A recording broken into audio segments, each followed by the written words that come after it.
ফেরাউনরে জুতা দা মারিছে না, সুবাইয়া মারছে, আর নমরুদরে জুতা দা ফিডাইছে। এখনো যারা শিক্ষা গ্রহণ করবা না, তাদের মতো জুলুম করবা, তাদের মতো মানুষের অধিকার নষ্ট করবা, তাদের মতো মানুষকে তোমরা কারণে অকারণে নির্যাতন করবা, মানুষের হক নষ্ট করবা, ক্ষমতার অপব্যবহার করবা, আল্লাহ কয় জুতা কিন্তু রেডি রাখছি।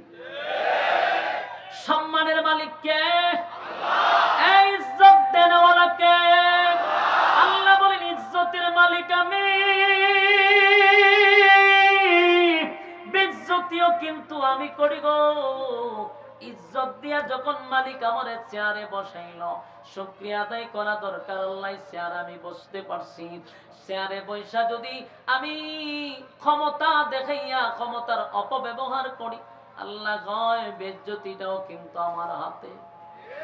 যা ইতিমধ্যে আপনারা দেখছেন, আল্লাহ দেখায়নি, মালিক কিন্তু দেখায়। যুগে যুগে আমাদেরকে বারবার বলছে শোন, তোরা শিক্ষা গ্রহণ কর। এমনকি জালেমের ব্যাপার আল্লাহ কসম করছে 4টা। জোরে কোন কয়টা? জালেমদের ব্যাপারে 4টা কসম করছে। ওয়াসসামাই যাতিল বুরুজ, আল্লাহ কয় নক্ষত্রের কসম, তারকার কসম। আল্লাহ বলেন দুর্গ বিশিষ্ট আকাশের কসম, এই যে আমরা দেখি আকাশ, এই আকাশের কসম, তারকার কসম করছে আল্লাহ। ওয়াসসামাই যাতিল বুরুজ ওয়াল ইয়াউমিল মাউউদ, পরকালের কসম, যেদিন আল্লাহ বিচারক হবে সেই দিনের কসম, যেদিন আমাদের আমলনামা আমাদেরকে দেখানো হবে সেই দিনের কসম, যেই দিন বদলা নেওয়া হবে সেই দিনের কসম। ওয়াল ইয়াউমিল মাউউদ, এরপর আল্লাহ বলেন ওয়াশাহিদিন ওয়া মাশহুদ। এই আয়াতে 2টা কসম, প্রথম 2 আয়াতে 2 কসম, এই আয়াতে 2টা কসম। ওয়াশাহিদিন ওয়া মাশহুদ, 2টা কসম।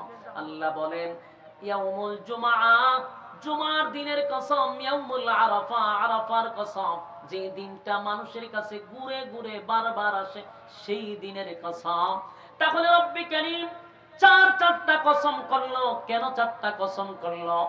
কুতিলা আসহাবুল উখদুদ, 4 কসম করে এ রব্বি কারীম বলে বাংলা শুন। 4টা কসম কেন রব্বি কারীম বলেন কুতিলা আসহাবুল উখদুদ? 4টা কসম করে আল্লাহ বলেন আমি আল্লাহ বলছি গর্ত খননকারীর উপরে আমি আল্লাহর অভিশাপ। গর্ত খননকারী মানে হলো জালেমদের প্রতি আমি আল্লাহর অভিশাপ। বলুন জালেমদের প্রতি অভিশাপ কার? আরো জোরে। পৃথিবীতে কোন জালেম জালেমের শাসন করে কেউ টিকে থাকতে পারে নাই। আল্লাহ তাদেরকে যুগে যুগে ধ্বংস করে দিছে। যুগে যুগে তাদেরকে অত্যাচার যারা করছে, আল্লাহ যুগে যুগে চরম পর্যায়ের বেইজ্জতি করছে। ফেরাউনরে আল্লাহ চরম পর্যায়ের বেইজ্জতি করছে। নমরুদরে জুতা দা বাইরেছে, সাজ্জাদরে সাইজ করছে, সবাইরে আল্লাহ সাইজ করে বলছে এখান থেকে তোমরা শিক্ষা গ্রহণ করো। যদি শিক্ষা গ্রহণ না করো তাদের যেই পরিণতি তোমাদেরও সেই পরিণতি। যুবক ভাই, ক্ষমতা দেখানো যাবে না। মূর্তি পূজারীরা আল্লাহর নবীর সামনে দাঁড়ায়া বলে আপনার মালিক কি লাগলে পারবনি আমরা সাথে, মানে বেড়াগিরি দেখাইছে। কথা হয় না? যেমন বেড়াগিরি অনেকেই দেখাইতো 2024 সালে তাইকা 41 সালের ঘোষণা দিত। বৈশা রয়েছে 24 সালে দেয় 41 সালের ঘোষণা। মাগমা এটা তো বেড়াগিরি। আল্লাহ কয় অপেক্ষা কর, 5ই আগস্ট কিন্তু রাখছি। নমরুদ্দারে যেটা দিয়া দিছিলাম তোর এটা দিয়ে দিব। কারণ ফয়সালা হয় কোথার থেকে? আসমান থেকে ফয়সালা হয়। সাবধান, আমার এমন কোন কথা যেন মুখ দিয়া বাহির না হয় যেটার সম্বন্ধে আমার কোনো ধারণা নাই। আমি আগামীকালকে বাঁচবো এটার কোনো গ্যারান্টি আছে? কথা কই না? আমি স্টেজ থেকে লাইমা আমি যাইতে পারবো আমার গাড়ি পর্যন্ত, আমার কোনো গ্যারান্টি নাই। আমি মালাকুল মউত আজরাইল কখন আমার সঙ্গে সাক্ষাৎ করে সেটার কোনো গ্যারান্টি নাই। আমি যদি খালি 41 গণি বোঝা গেল আমি আল্লাহর ক্ষমতা নিজে হাতে ধরে আনতেছি। এটা এক ধরনের ক্ষমতা দেখানো, মানে আল্লাহর পাওয়ার নিজের মধ্যে আনা। লালন করা, এটাও এক ধরনের ফেরাউনের যে দাবি ছিল, এটা যদি আপনি ভালো করে অ্যানালাইজ করেন, এটা ফেরাউনের মতনই হয়ে যাবে। মিলায় দেখছি আমি। কারণ আমি যদি এখন আছি এখানে, আমি যদি আগামী বছর এই মাহফিল আমার নেতৃত্বই হবে, আমি যে বাস্তবের কোনো গ্যারান্টি আছে নাকি? তাহলে আমি এটা বেশি ক্ষমতা দেখাইছি না, তাহলে তো আমি আল্লাহ দাবি করলাম লক্ষণ তুই রকম তুই ফেরাউন তুই কইতো। তা আমি আছি এখন 24 সাল, আমি যদি 41 সাল পর্যন্ত, তাহলে এটা ওই ফেরাউনের সিস্টেম।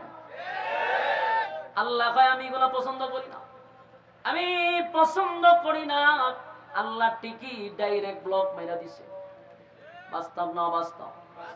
সাবধান, ক্ষমতা পাইলে শুকরিয়া আদায় করবেন।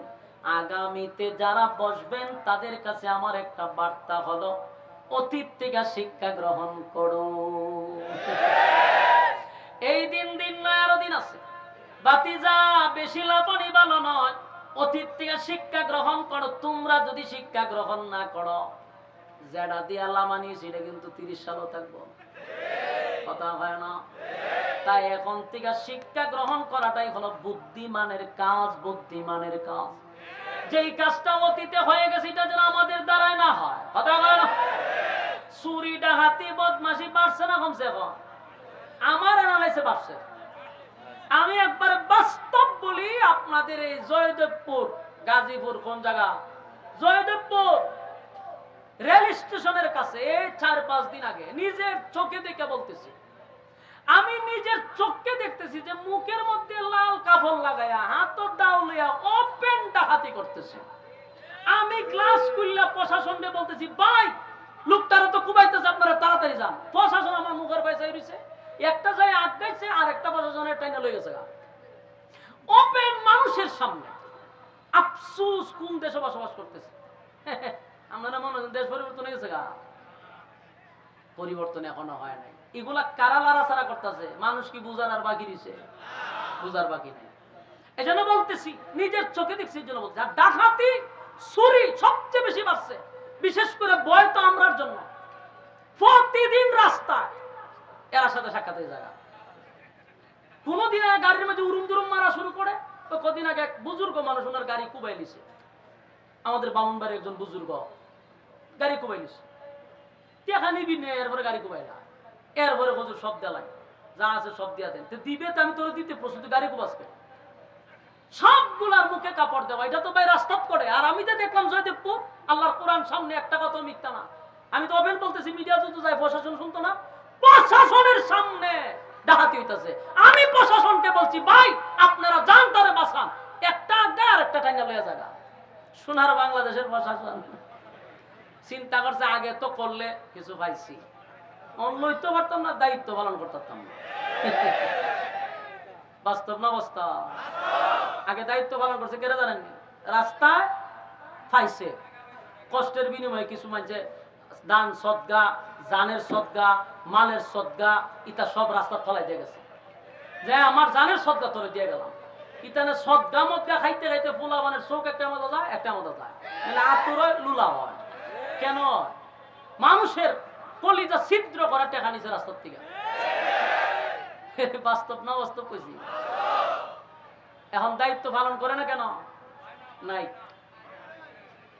এটা আমি বাস্তব বলছি, এবং এটা আমি একেবারে আমার পুরো শক্তি নিয়ে বলতেছি। আমি যেটা দেখছি জয়দেবপুরে, প্রশাসনের সামনে এই কাজটা হয়েছে। আমার সন্দেহ লাগে প্রশাসন জড়িত কিনা।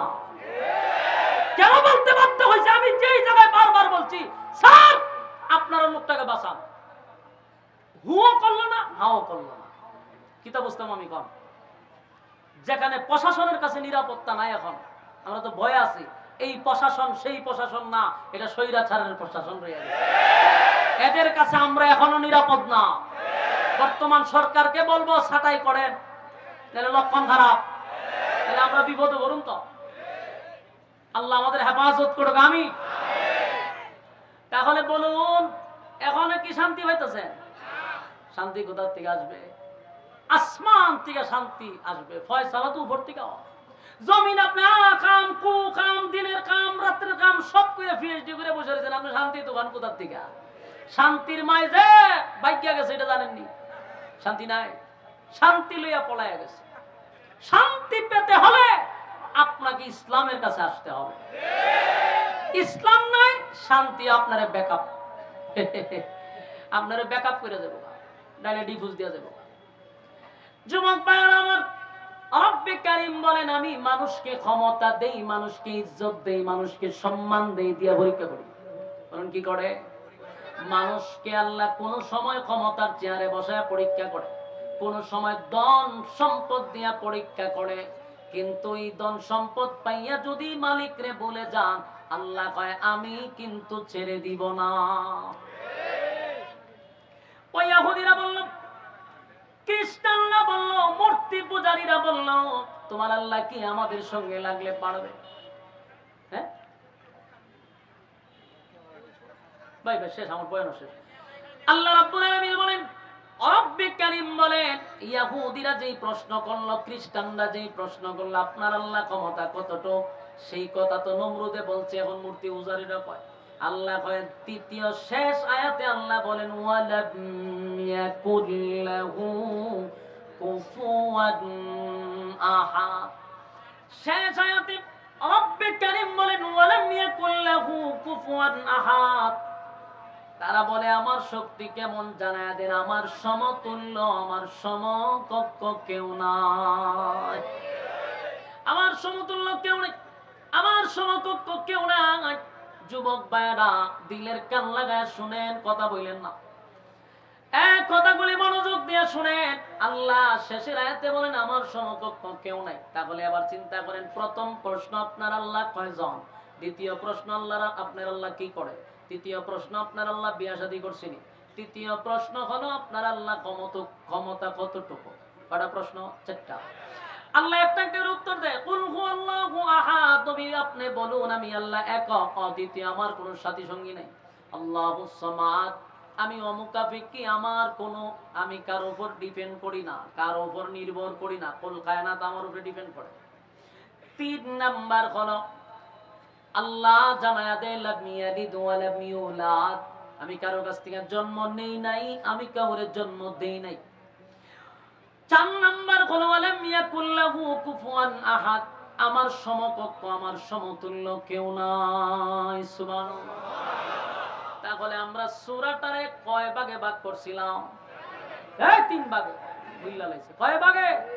তিন ভাগের দুই ভাগ কিন্তু আলোচনা শেষ। প্রথম হলো তার নাজিলের কারণটা আপনাদেরকে বললাম, সরল তরজমাটাও আপনাদেরকে শোনায়া দিলাম। এখন আসুন তার সংক্ষিপ্ত ফজিলত। বলুন কি ফজিলত জানা দরকার আছে? এখন আসুন ফজিলত। এই সূরাটা বড় ছোট, 4টা আয়াতে সূরাটা কমপ্লিট। কিন্তু সূরাটা ছোট, কিন্তু এই সূরার এত পাওয়ার, এত পাওয়ার, এত পাওয়ার।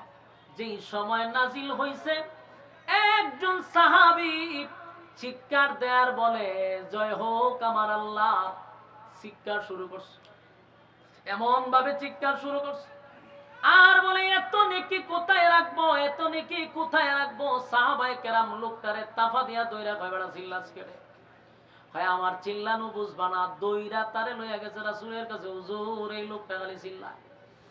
আল্লাহর নবী বলেন,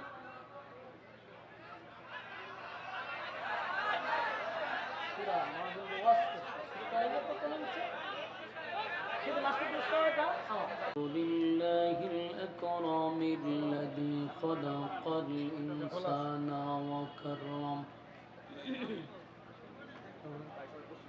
وعلمه من البيان ما لم يعلم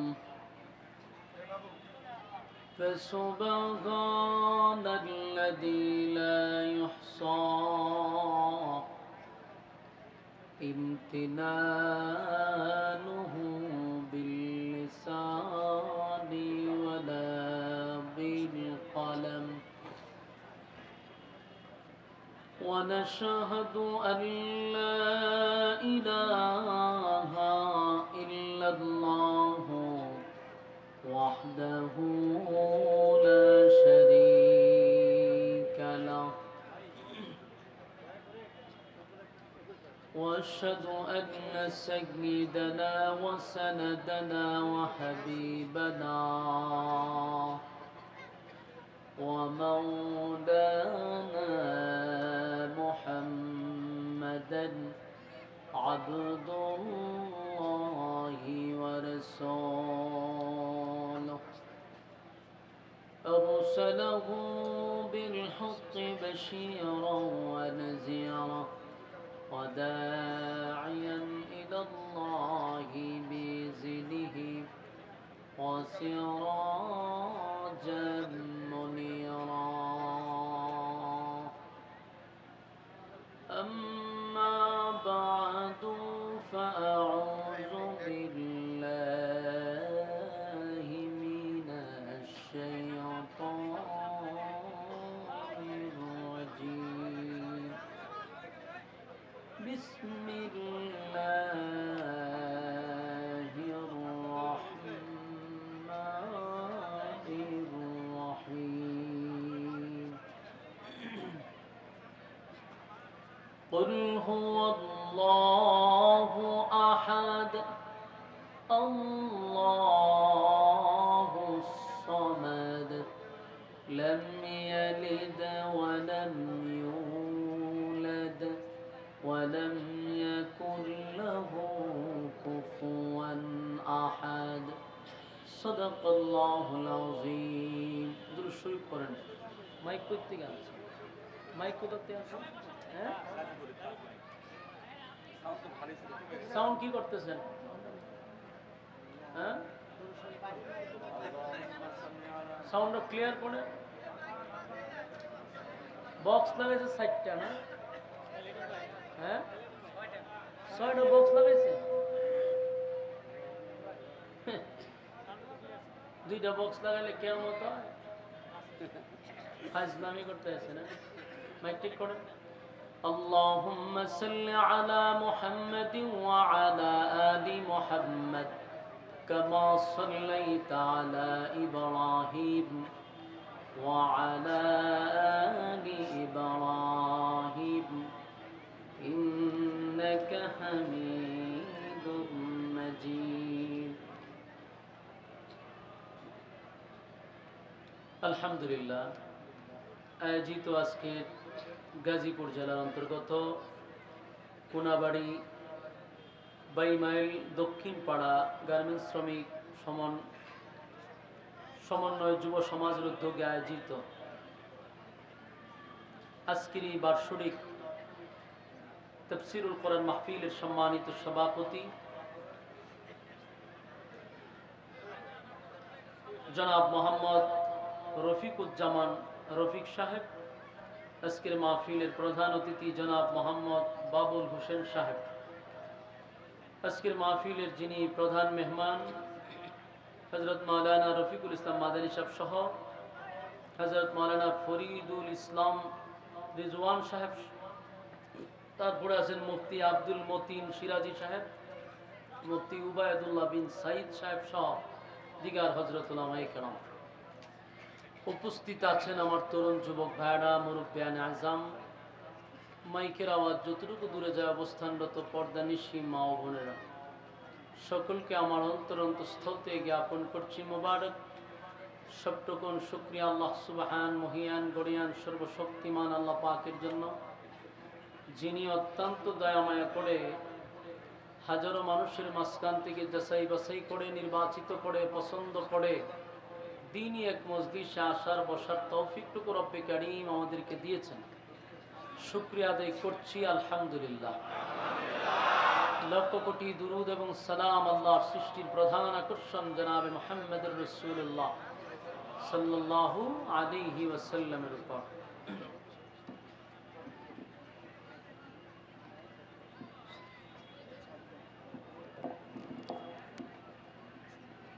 এটা অটোমেটিক কইরা যায়, ঘটনা কি?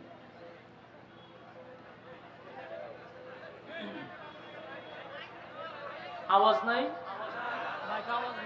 ধরেন হেতরে ধরেন না কা 6টা বক্স কেন লাগাইছে জিগা কিছু হলে তো আবার আমার সমস্যা। ক্লিয়ার করেন না, তখন ক্লিয়ার ছিল, বাইরে আওয়াজ নাই, আস্তে কথা না বলেন।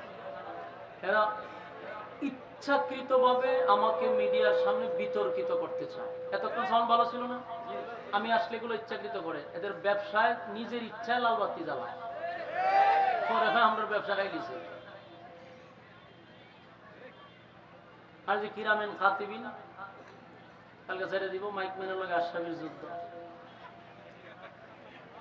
দুঃখে মিডিয়া এমনিতেই বাদ দিয়ে দিচ্ছে। এদের কারণে কোনো কথা মন খুললে বলতেও পারি না।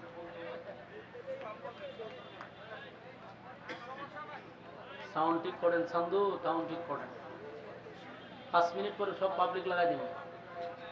মিশিং টুসিং কই যাইব নিজে কই থাকতেন না। সাউন্ড ঠিক করেন, ফাইজলামি সব জাত করেন না, সাউন্ড ঠিক করেন। পুরা মাঠ কাঁপতো আওয়াজে।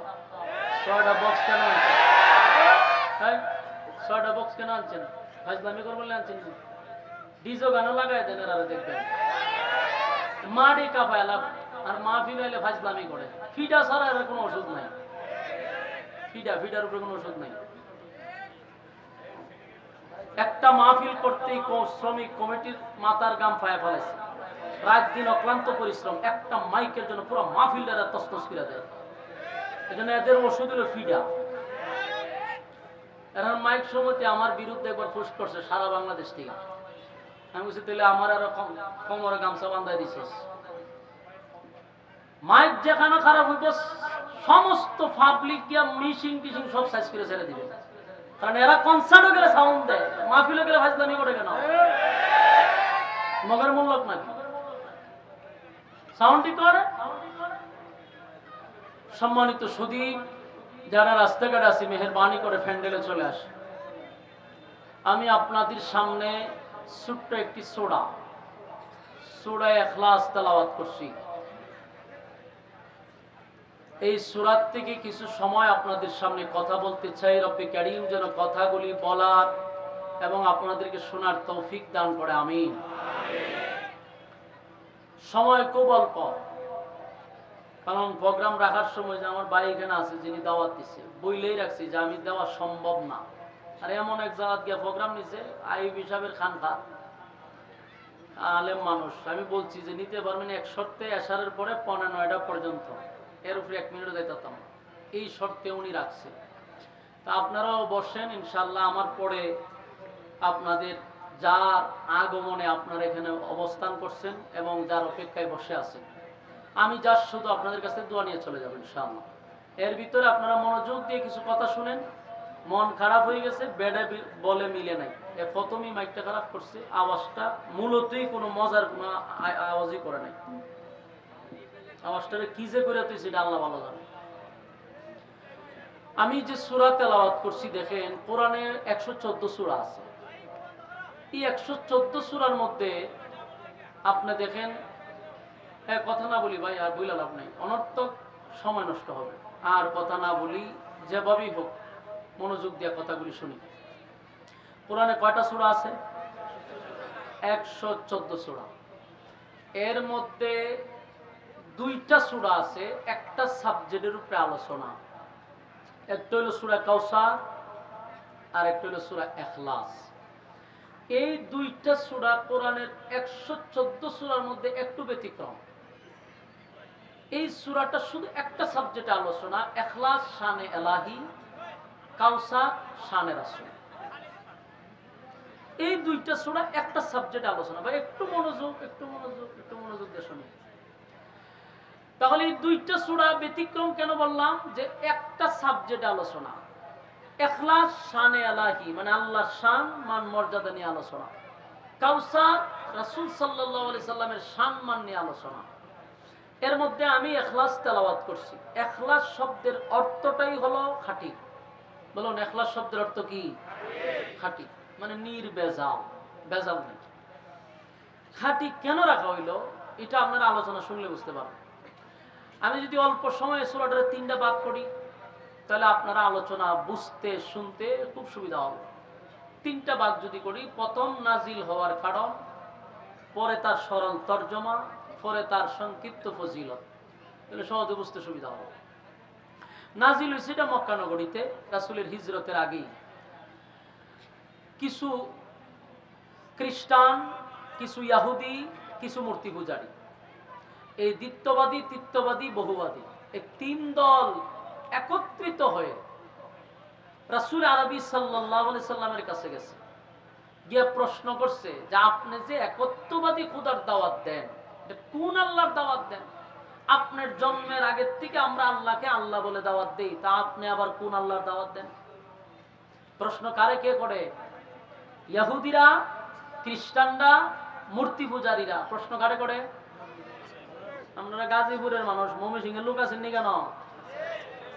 থাকলে এরা বাদে, বাকি যারা ময়মনসিংহ ছাড়া এরা আওয়াজ দিবেন, কারণ ময়মনসিংহের এরা আগের থেকে সমস্যা, এরা আওয়াজ দেয় না। আর বেশি করলে হুজুর আপনি কোন, আমি এর ব্যাপারে এর সাথে উঠা বসা হয়তো আমি বুঝি, এরা জীবনে আওয়াজ দিত না। ক্ষেত কুতানে দিলে 3 দিন পরে এরা হাসি দেয়।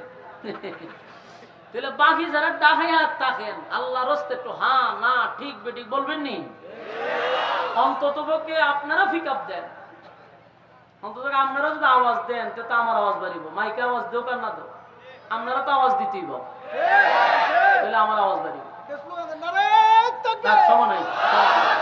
মাশাআল্লাহ মাশাআল্লাহ। এই সূরার নাজিল হইল কেন এটা আমরা আগে শুনি। 3 দল গেছে কার কাছে? রাসূল আরবী সাল্লাল্লাহু আলাইহি সাল্লামের কাছে। গিয়া বলতেছে যে আপনি যে খোদার দাওয়াত দেন উনি আবার কোন রব, যারে আপনার জন্মের আগে আল্লাহ বলে ডাকি, আপনি আবার কার দাওয়াত দেন? 3 দল মিল্লা রাসূলের প্রশ্ন করতেছে। রাসূল সাল্লাল্লাহু আলাইহি সাল্লাম শুধু তাদের কথাগুলি শুনতেছিল, এর মধ্যে তারা প্রশ্ন করছে আপনার আল্লাহ ডিটেইলস পরিচয় আপনারা দেন, এবং আল্লাহ কতজন আছে আপনার, আপনার আল্লাহর সাথী সঙ্গী কতজন, বাহিনী কতজন, যোদ্ধা কতজন, এটি আগে আপনারা বলেন, দেখি আমরা আপনার আল্লাহর সাথে পারা যায় কিনা। নাউযুবিল্লাহ। খুব খেয়াল করবেন, 3 দলে মিল্লা প্রশ্ন করতেছে। প্রথম দল বলতেছে যে আপনি যে আল্লাহর দাওয়াত দেন এই আল্লাহর সংখ্যা কতজন, আমরা থেকে কম না বেশি? এরপরে প্রশ্ন করলো আপনার আল্লাহর কাজ কি, উনি কি করে খায়, কেমনে চলে, এগুলো বলেন। 3 নাম্বার হলো আপনার আল্লাহ বিয়া শাদী করছেনি, বাচ্চা কাচ্চা আসেনি, ছেলে মেয়ে কতজন, এটা বলেন। 4 নাম্বার হলো আপনার আল্লাহর শক্তি কি পরিমাণ, সেটা বলেন। বলুন কে কারে প্রশ্ন করে? বেঈমানরা রাসূলকে প্রশ্ন করতেছে। 3 দল, ইহুদি, খ্রিস্টান, মূর্তি পূজারী। রাসূল সাল্লাল্লাহু আলাইহি সাল্লাম তো নিজের থেকে কিছু বলে না। বলুন নিজের থেকে কোনো কথা বলে? তো বসে রয়েছে এরার এই বিতর্কিত প্রশ্নে আল্লাহ তখন তাদের দাঁত ভাঙ্গা জবাব দেওয়ার জন্য এই ঘটনারে কেন্দ্র কইরা আল্লাহ তখন আমার তেলাওয়াতকৃত কমপ্লিট সূরা সূরা ইখলাস আল্লাহ নাজিল করে। এই কারণে নাজিল হয়েছে। এখন বুঝছেন নাজিল হওয়ার কারণ কেন নাজিল হয়েছে? এরার বিতর্কিত প্রশ্নের কারণে আল্লাহ সূরা ইখলাস নাজিল করছে, এবং এই ইখলাস সূরাটার নামই হলো খাঁটি। খাঁটি কেন? প্রথম আলোচনার শুরুতে বোঝার চেষ্টা করেন নাজিল করে আল্লাহ কি বলে। আল্লাহ প্রথমেই বলে কুল হুয়াল্লাহু আহাদ, প্রথম নাজিল করেই বলে কুল হুয়াল্লাহু আহাদ। নবী আপনি বলুন আমি আল্লাহ একক, সুবহানাল্লাহ, আমি আল্লাহ একক, অদ্বিতীয়, আমার কোনো সাথী নাই, সঙ্গী নাই, ইলাহ নাই। আপনি কইয়া দেন, আর বইলা দেন। কারণ তারা যে আল্লাহরে আল্লাহ বলে আর মুমিন মুসলমানরা যে আল্লাহকে আল্লাহ বলে, এই আল্লাহ বলার মধ্যেও হেদের বলাটার মধ্যে বেজাল আছে, আমরার বলার মধ্যে বেজাল নাই। কেন বেজাল আছে? আমরার মধ্যে বেজাল নাই কেন? কারণ তারা আল্লাহকে আল্লাহ বলে ঠিক, কিন্তু আল্লাহকে এক আল্লাহ বলে বিশ্বাস করে না। আমাদের আশেপাশে হিন্দু লোক থাকলে জিগায়েন, এরাও কয় কি থাকে উপরওয়ালা তো একজন আছে, এটি কিন্তু কয় সব সময় উপরওয়ালা একজন আছে, একজন আছে এটা বিশ্বাস করে, কিন্তু এই একজন এটা আমাদের মতো বিশ্বাস করে না। এরা মনে করে একজন উপরে আছে, বাকি ওনার সাথী সঙ্গী যারা দুনিয়াতে আছে এরা প্রত্যেকের পিছন দিয়ে একটা করে লাঠি ঢুকায় রাখছে। কথা বুঝেন নাই? ওই উপরওয়ালা যিনি আছে ওনারা তো দরকার না, নিজের হাতে যেটি বানাইছে এরা মনে করে এরা হলো ওই আল্লাহর সাথী সঙ্গী, এলে এরা জায়গা মতো খুদা বলতে বাঁশ দিয়ে রাখছে। আমি দেখছি বাঁশটা কোন জায়গা দিছে, জায়গা মতো বাঁশ দিয়ে রাখছে। এরকম 360 জন আছে বাঁশওয়ালা খোদা। এই 360 জনকেও আল্লাহর সাথী সঙ্গী মনে করে মূর্তি পূজারীরা। আর ইহুদিরা তারা 2 খোদা বিশ্বাসী, খ্রিস্টানরা মানে 3 খোদায় বিশ্বাসী। আর মুমিন ইমানদার আমাদের রব কয়জন? আমরা একজন রবের সাথে কোনো সাথী সঙ্গীও মানি না। উনার কোনো ইলাহ নাই, উনার কোনো সঙ্গী নাই, শরীক নাই, উনি এক অদ্বিতীয়। সুবহানাল্লাহ। এজন্য আল্লাহ শুরুতেই বলেন কুল হুয়াল্লাহু আহাদ। নবী আপনি বলুন আমি আল্লাহ একক অদ্বিতীয়, আমার কোনো সাথী নাই, আমার কোনো সঙ্গী নাই, আমার কোনো ইলাহ নাই।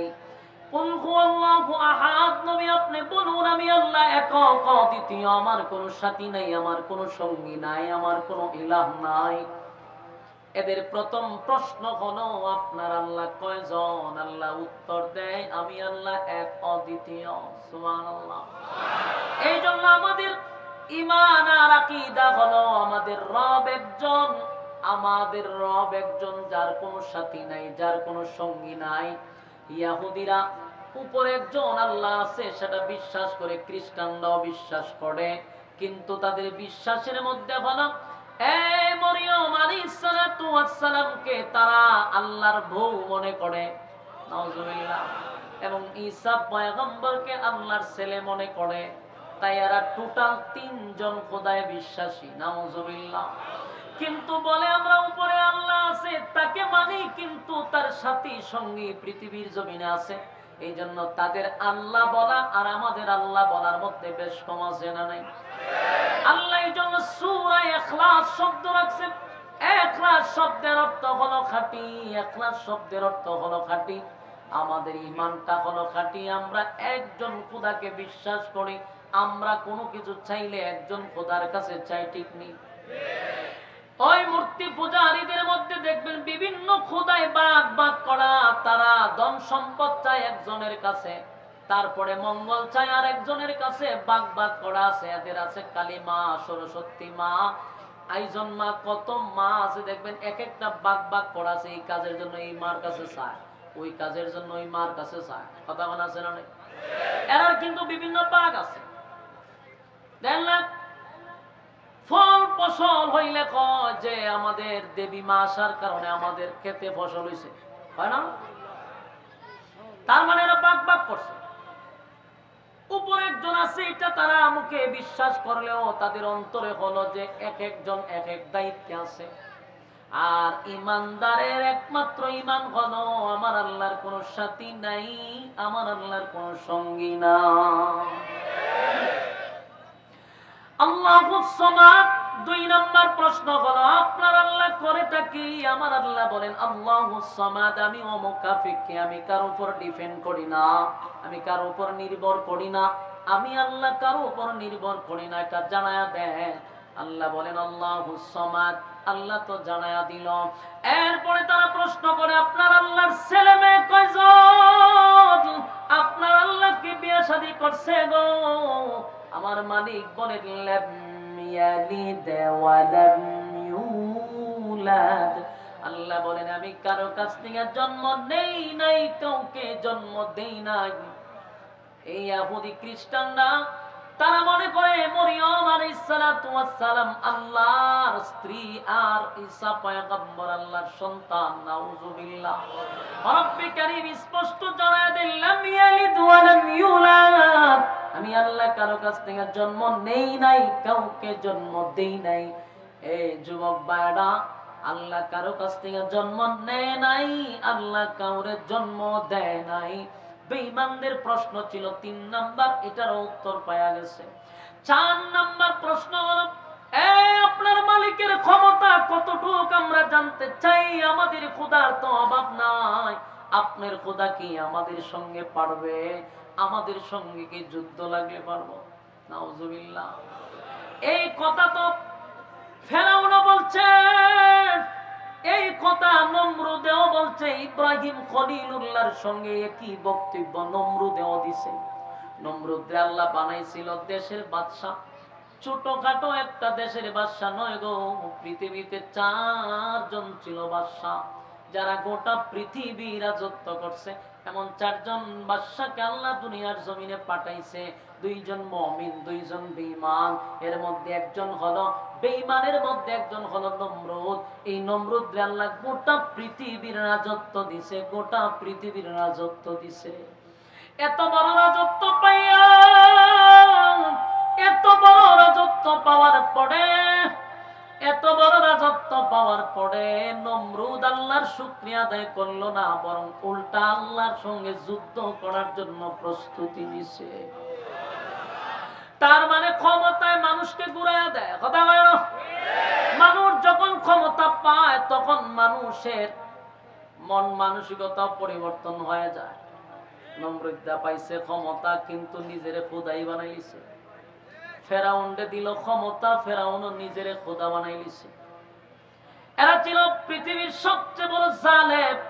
আল্লাহ বলেন, শোন, পৃথিবীতে যত জালেম ছিল, যত জালেম ছিল, আমি আল্লাহ তাদের ইতিহাস আমার কোরআনে তুলে ধরছি।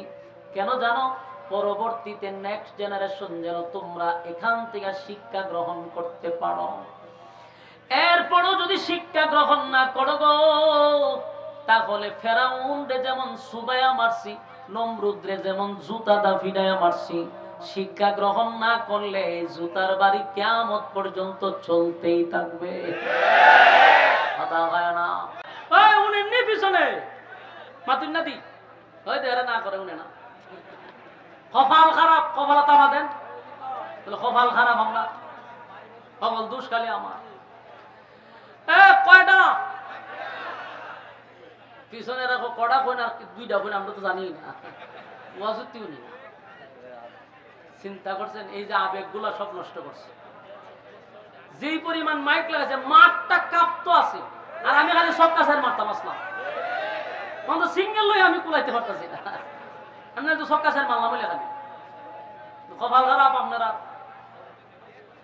এরপরে শুনেন, শেষ করি। কিছু শোনা যায়নি, আচ্ছা কিছু শোনা গেল, আমি শেষ করি। প্রশ্ন করছিল কয়টা? উত্তর 4টা পাইছিনি। কোন সূরার মাধ্যমে? সূরা ইখলাসের মাধ্যমে 4টা প্রশ্নের জবাব আল্লাহ দিয়ে দিছে। এখন তো তারা প্রশ্ন শেষ, নাজিলের অবস্থানও জানাই দিছি, সরল তরজমাও বলে দিছি। এখন হইল তার ফজিলত। ফজিলত হলো এই সূরাটা এমন একটা সূরা যে এই সূরাটা হলো কোরআনের 3 ভাগের 1 ভাগ। সুবহানাল্লাহ। 3 ভাগের এই সূরা যদি কেউ একবার পড়ে তো 10 পারার সওয়াব তার আমলনামায় ঢোকে। এই সূরা 2 বার পড়লে 20 পারা, 3 বার পড়লে 1 খতমের সওয়াব। সুবহানাল্লাহ।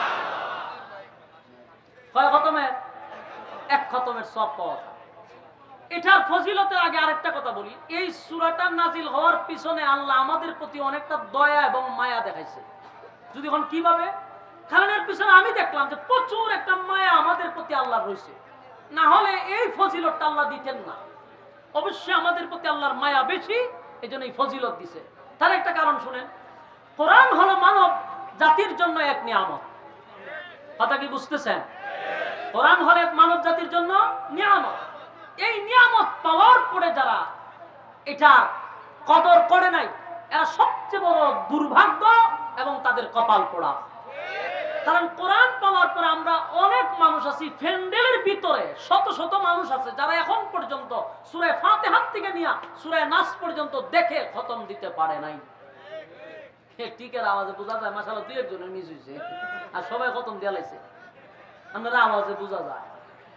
এখানে বহু মানুষ আছে না যে কোরআন শরীফ দেখে দেখে শেষ সূরা নাস পর্যন্ত কেউ খতম দিছে, এরকম অনেক লোক আছে যে খতমই দিছে না, দেখাও না, মগজ তো দূরের কথা। তাহলে আমরা যদি মারা যাই, হাসরের মাঠে আল্লাহ পুনরায় আবার জীবিত করবে, তখন আল্লাহ যদি কয় যে আমি যে তোর এত বড় নিয়ামত দিলাম কোরআন, সেই কোরআনের একটা খতমও তোর আমল নামায় পাইছি না, কি দুর্ভাগ্য আমাদের। অথচ কোরআন আমাদের জন্য বহুত বড় এক নিয়ামত। আল্লাহ আমাদেরকে নিয়ামত দিচ্ছেন, এটা খালি গিলাপ দিয়া বাইন্দা উপরে তোরা কর না। আমরা দেশে একটা কোরআন শরীফ নেয় কিনা নিয়ে এটা এমন ভাবে প্যাকেট করে কইরা ওই যে তাকে তৈছে, আর এটারে ওই রমজানের আগে আর বাইর করতো না। সম্মানিত সুদী, কোরআন একটা নিয়ামত। এটা দেখে দেখে এক খতম দেউন্না লোক এই মাঠে খুব কম পাওয়া যাবে। বাস্তব পেলাম না বাস্তব? তাহলে আমরা মরার পরে আমাদের আমল নামায় কি নাই?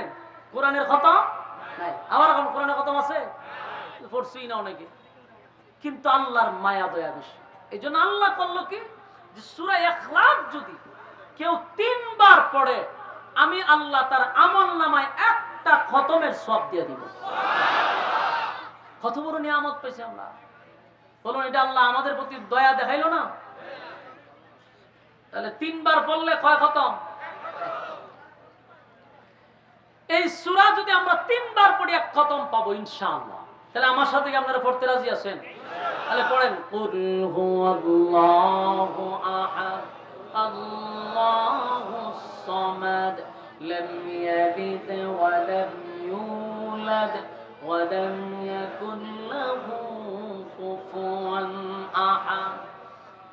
এই মুহূর্তে যারা পড়লেন প্রত্যেকের আমলনামার মধ্যে আল্লাহ একটা খতমের সওয়াব দিয়া দিছে। চিৎকার দিয়া কোন সুবহান। 2 নম্বরে পড়েন, কুল হুয়াল্লাহু আহাদ আল্লাহুস সামাদ লাম ইয়ালিদ ওয়া লাম ইউলাদ ওয়া লাম ইয়াকুল লাহু কুফুয়ান আহাদ। এই মুহূর্তে যারা পড়লেন প্রত্যেকের আমলনামায় 20 পারার সব ঢুকে গেছে। সুবহানাল্লাহ। করুন, কুল হুয়াল্লাহু আহাদ আল্লাহুস সামাদ লাম ইয়ালিদ ওয়া লাম ইউলাদ ওয়া লাম ইয়াকুল লাহু কুফুয়ান আহাদ। এই মুহূর্তে যারা আমার সঙ্গে পড়লেন, আল্লাহর কসম, এই মুহূর্তে আমার সঙ্গে যারা পড়ছে প্রত্যেকের আমলনামায় একটা খতমের সওয়াব আল্লাহ লিখে দিয়েছে। আমার যুবক ভাইরা, আমি চ্যালেঞ্জের সাথে বলতে পারি, সচরাচর বাংলাদেশে মাহফিল হয় রে, কোন মাহফিলের মুসল্লিরা, শ্রোতারা এক খতমের সওয়াব নিয়ে বাড়ি যেতে পারে না। বাস্তব বুঝি না? বাস্তব। ওয়াজ মাহফিল আইসা এক খতমের সওয়াব নিয়ে বাড়ি যাবে বহু দূরের কথা। আসার পরে আমরা হিংসার বিদ্বেষ নিয়ে বাড়িতে ফিরি। আইসা হয়তো বা কোনো ধরনের আরো দিলওয়ালা মানুষের কলবটার ফাতরের মতো শক্ত হইয়া বাড়ি যায়। উচিত ছিল মাহফিলে আসার পরে আমার কলিজাটা যেন নরম হয়ে যায়, পাথরের মতো দিলটা নরম হয়ে যায়। এই জার্সি আরামের ঘুম হারাম করে আপনারা নরমাল বিছানায় বসছেন প্রচন্ড গরমের ভিতরে। আসার পরে যদি ন্যূনতম একটা সওয়াব না নিয়ে বাড়িতে যেতে পারলাম, তাহলে আসার লাভটা কি? এজন্য আমি আপনাদেরকে একেবারে চ্যালেঞ্জের সাথে বলতে পারি, আলেম ওলামারা এখানে বসা প্রত্যেকের আমলনামায় আল্লাহ এই মুহূর্তে একটা খতমের সওয়াব দিছে। আমি প্রশ্ন করি, কেন যদি 1000 মানুষ হয় অথবা 5000 মানুষ হয়, কয়টা খতম হইল? 5000 খতম। 5000 মানুষ হইলে 5000 খতম। চিন্তা করছেন আপনি? আপনি কি একবার ভাবছেন 5000 খতমের সওয়াব এই মাঠে যদি থাকে, তাহলে মাহফিলটা যারা করাইছে শ্রমিকরা, এরা তো জীবন সার্থক। কারণ শ্রোতা সব এক খতমের সওয়াব লয়ে বাড়ি যেতেছে। মাহফিল করায়া সাকসেস, আপনারা পয়সা সাকসেস। আর আপনারা তো সবাই আমার সাথে পয়রা সব পায় থাকেন, তাহলে আমিও এর একটা অংশীদার আছি। তাহলে লাভ না লস? তাহলে 1 নম্বর হলো আজকের মাহফিল আসার পরে একটা খতমের সওয়াব নিয়ে বাড়িতে গেলাম।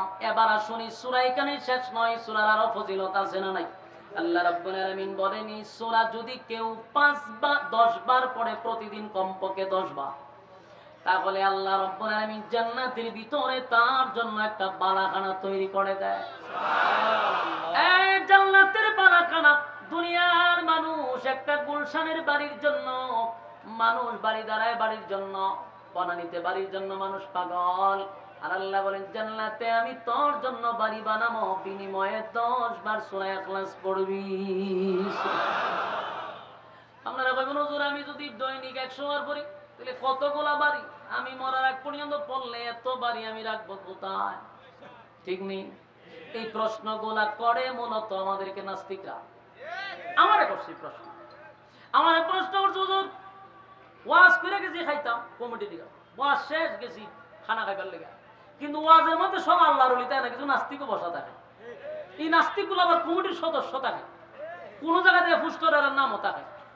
এরকম এক লোক আমার গেছি গায় বই আমি খানা খাইতে যার আমি ওয়াজ করে গিয়ে বইছি আমার হুজুর 10 বার বললে কয়বার আল্লাহ বালা খানা দিবে একটা বুঝি আমার সন্দেহ লেগেছে যে এই প্রশ্ন তো রিপিট করতেছে ঘটনা তো ভিন্ন তো তুইলে আমি যদি দৈনিক 100 বার পড়ি আমি 100 বার বললে 10টা বাড়ি ভেবে তো তাহলে আমি যে মরার আগ পর্যন্ত করি বাড়িতে হুজুর ক্যালকুলেটারও দিয়ে বাড়ি করতে কি এত বাড়িতে কি হইব এখন এরে আমি যদি কোরআন হাদিস দা যাই বুঝাইতাম এত বিসমিল্লাহ পড়তে পারে না বালা কইরা এই কোরআন হাদিস বুঝবো কিতা আর নাস্তিকরা কোরআন হাদিস বুঝে কম এরা যুক্তি বুঝে বেশি এরা যুক্তি তাই না ইসলাম কি যুক্তিতে চলে যেমন এরা তো বুঝ দিতিব তাই আমি খানা খাইতেছি আমার কচুর অনেকবারই হয়ে গেল না ভদ্রলোক খুব সুন্দর করে কথা বলতেছে আমাকে আপনার কি কোনো সমস্যা বেশি বাড়ি হইলে কোন এত বাড়ি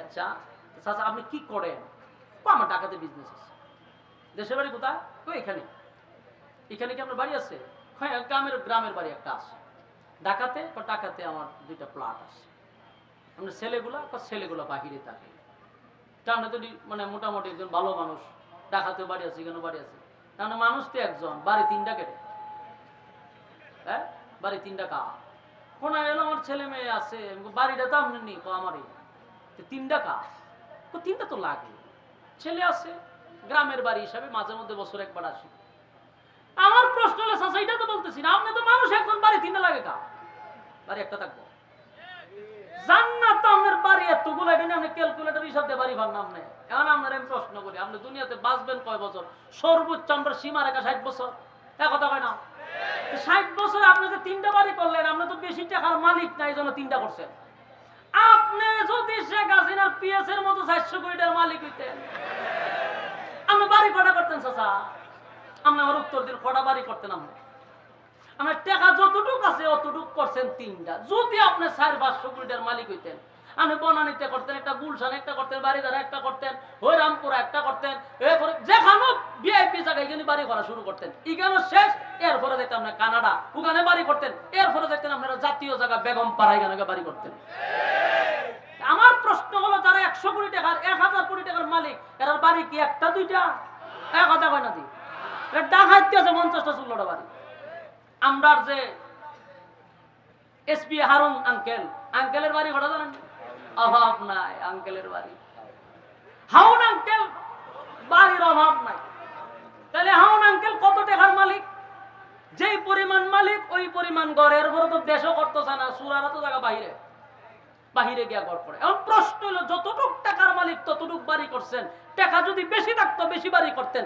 প্রশ্ন হলো 60 বছরের জিন্দেগিতে আপনার 10টা 15টা বাড়ি যদি লাগে আর জান্নাতে আপনার খালি শুরু হবে এটার কোনো শেষই নেই আমি কি কথা বুঝছেন আমার 60 বছর সর্বোচ্চ সীমা রেখা কারণ এখন আর 80-90তে হিসাব করে লাভ নাই কারণ আগের মানুষ বেশি বাড়ছে গুনাহ করছে কম হায়াত বেশি এখন আমরা গুনাহের করি পিএইচডি হায়াত কম তাই সর্বোচ্চ গড়ে গেলে 60 তো 60 বছরের হায়াতে আমরা বাড়ি করি 10টা 15টা আর জান্নাতে ঢুকলে পরে আপনার খালি শুরুই বয়স কিন্তু এটা শেষ হইতো না আপনার বয়স যদি হয় 32 কোনোদিন আপনার বয়স আর 33 হবে না আপনি কোনোদিন বৃদ্ধ হবেন না আপনার চামড়া ঢিল হবে না যৌবন কমবে না তাহলে আপনার খালি বয়সের শুরুই হবে তাহলে আপনার তো শেষ নাই তাহলে হায়াতের কোনো সীমা রেখা নাই বাড়ি কয়টা দরকার গেল একটা দুনিয়াতে না বিয়া হলে 60টি করবেন আর আকাম কুকাম করে বউ আরো বাড়ালেন 8টা আমি ধরে নিলাম এখানে বাংলাদেশ দিগুলো চলতেছে কারণ তুই ধরলেন 10টা বউ আপনার হয়ে গেল